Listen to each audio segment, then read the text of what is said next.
اب آپ کو بتائیں گے کوئٹہ میں 12 سال بعد بلدیاتی انتخابات کا میلہ سجنے کو تیار ہے۔ الیکشن کے لیے 515 وارڈز میں 2541 امیدواروں کے درمیان مقابلہ ہوگا۔ کوئٹہ سے ابرار احمد کی رپورٹ دیکھتے ہیں۔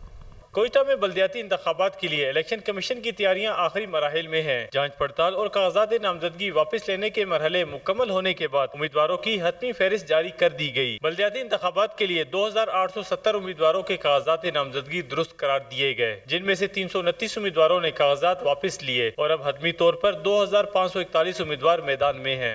اس وقت جو ہے وہ انتخابی مہم کا پیریڈ چل رہا ہے اور ساتھ ساتھ پولنگ اسکیم کی تیاری کا کام بھی ریٹرننگ افسر صاحبان کر رہے ہیں، اور جو عملہ ڈیوٹی کرے گا پولنگ کے حوالے سے ان کی تربیت کا کام بھی جاری ہے۔ کوئٹہ کے 641 میں سے 108 وارڈز میں صرف ایک امیدوار نے کاغذات نامزدگی جمع کرائے، جبکہ 18 وارڈز میں کسی امیدوار نے کاغذات نامزدگی جمع نہیں کرائے۔